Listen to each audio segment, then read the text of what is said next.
Eh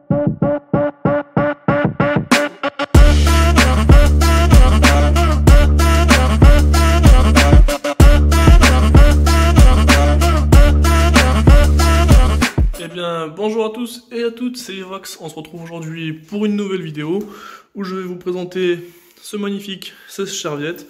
Donc c'est le Secotech 9770 céramique. Comme vous voyez, ils se font très bien dans ma salle de bain. Donc je pose le trépied et je vous filme tout ça. On va parler un peu des specs techniques. Ok, c'est parti pour les specs techniques du coup sur ce sèche-serviette. Alors déjà la qualité, on est sur un sèche-serviette en aluminium d'une puissance de 2000 watts. Donc on va avoir 500 watts sur la partie sèche-serviette et 1500 watts sur le chauffage en céramique. Notamment là on a une partie soufflante qui va permettre du coup de réchauffer des pièces jusqu'à 10 mètres carrés. Donc moi j'ai testé dans ma salle de bain. Donc vous voyez j'ai une petite pièce, elle fait en tout, donc on a à peu près 2 mètres de long par 2 mètres également de longueur. Donc on est sur une petite surface de 4 mètres carrés. Ça chauffe très vite, très bien. Donc sur ça, rien à dire. Sur ce sèche-serviette, on a également un système de sécurité qui va faire une protection en gros contre les surchauffes. Donc c'est le système auto-off qui va automatiquement arrêter l'appareil pour éviter les dommages.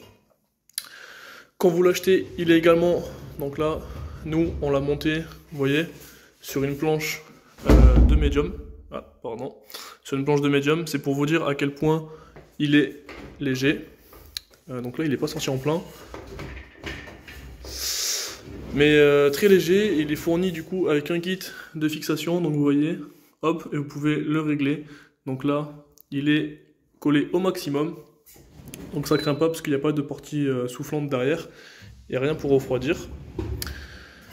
Donc le kit de montage, et on a également aussi avec une télécommande qui nous permet de le contrôler. On y reviendra juste après sur ça. Donc le kit de montage c'est bon.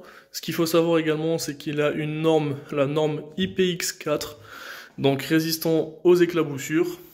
Dans le manuel d'installation il recommande de le fixer à environ 60 cm, il me semble de tête 60 cm donc de la douche ou de la baignoire.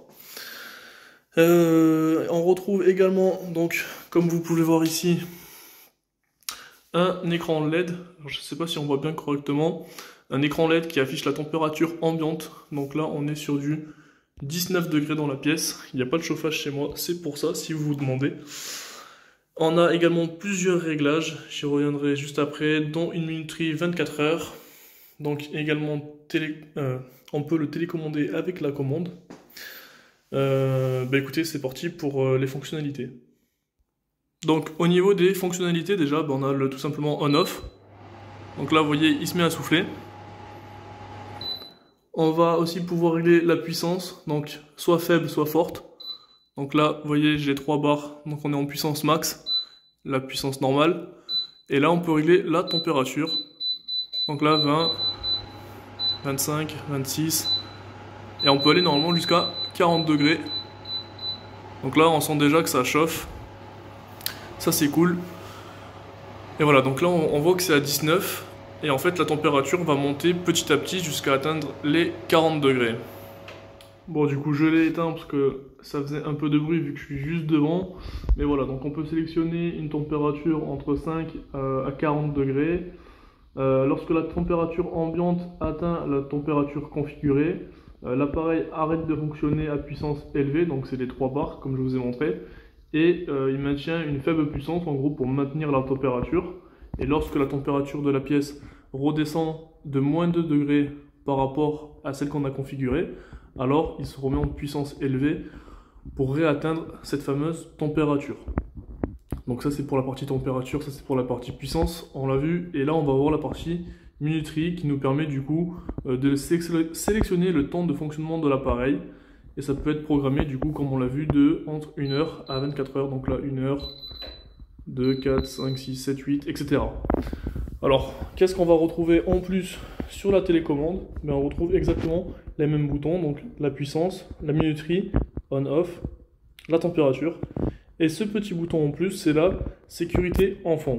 Donc cette sécurité, il faut rester appuyé sur la télécommande pendant environ 3 secondes. Voilà, donc là on a un petit icône qui est apparu. Et en gros, ben, ça empêche les enfants d'utiliser le système. Voilà, donc on a fait le tour principalement de toutes les fonctionnalités de ce sèche-serviette. Ça fait un moment que je le teste, honnêtement je suis pas déçu. Moi ce que je retiens vraiment c'est qu'il chauffe très très bien.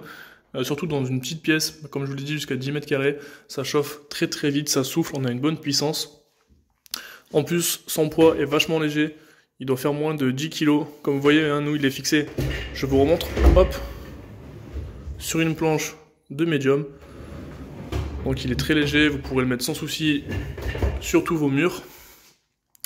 Donc très puissant et le prix pas cher, hein, on est sur environ 110 € de mémoire, donc ça fait largement le taf, en plus programmable, donc rien à dire, moi je vous le recommande. N'hésitez pas à me dire en commentaire de ce que vous avez pensé de cette vidéo. C'était Evox, ciao. What comes around goes around, you will never know. Light me up in the sky.